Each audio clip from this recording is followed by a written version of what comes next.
My name is Juliet Annerino, and I produce the calendar, Pinups for Ron Paul, 2012.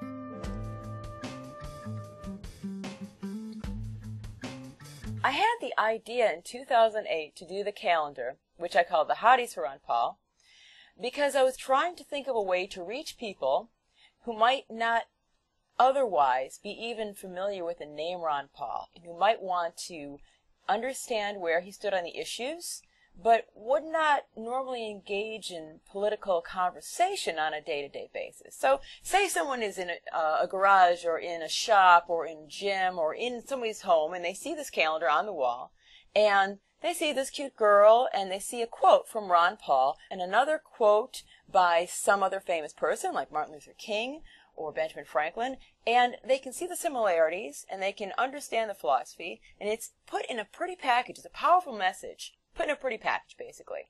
I found the girls for the calendar in a number of different ways. In 2008, I went mostly to Ron Paul forums and a little bit on Facebook, a little bit on MySpace at that time.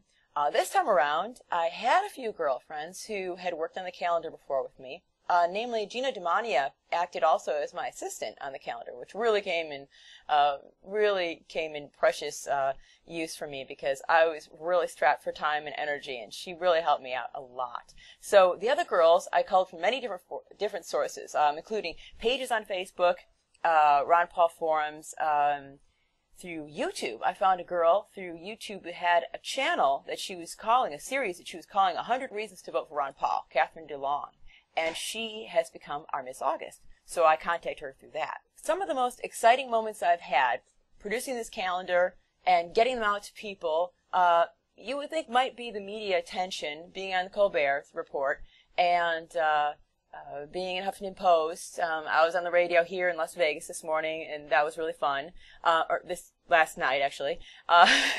Anyway, but the absolutely most thrilling experiences that I've had are things like personal letters written from people who receive the calendar, and they're so happy with them, and they are putting them on their walls, and they're telling me how they're ordering 5 so that all the guys in the office can have one. I had a woman who was involved with a group of ladies who were midwives, and she ordered 10 so that she could give each one to each lady in her group. So this to me is what really makes it touches my heart. This to me makes it worthwhile, worth all the amazingly long hours that me and the girls and the photographers spent together working on this project. There was more controversy about this project, the Hotties for Ron Paul, it was called at that time, in 2008 than there has been this year, 2012. Mostly concerned supporters for Ron Paul who didn't want anything too racy to be associated with Dr. Paul. They felt that his family or himself might be adversely affected in some way. Now, I had so much enthusiasm, especially in 2008, just for the concept. And I think that part of the reason why I was so excited about this conceptually is because libertarians as a group are somewhat nerdy, somewhat private, and very individualistic. 2 of the girls in the calendar are librarians. They are intellectuals. These people are not so much extravagant expressionists as you might think or you might see in other political parties or philosophical camps. So these kind of people, I felt, needed some representation that was fun, that was maybe even more mainstream, that was more commercially viable.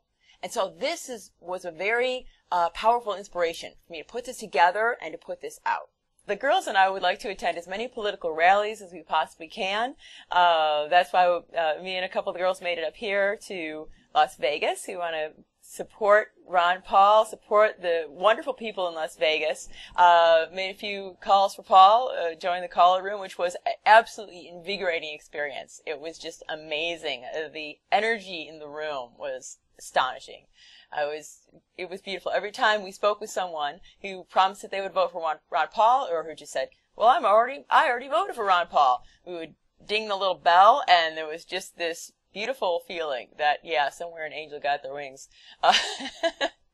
So we intend to be as politically vocal and as politically out there as possible to support Ron Paul in every single thing that happens in this coming year, and to support the libertarian ideas that he's put forth. The ideas of peace and freedom, non-intervention, balancing the budget, all of this, very important ideas that have to carry on. Let's talk about love. Let's talk about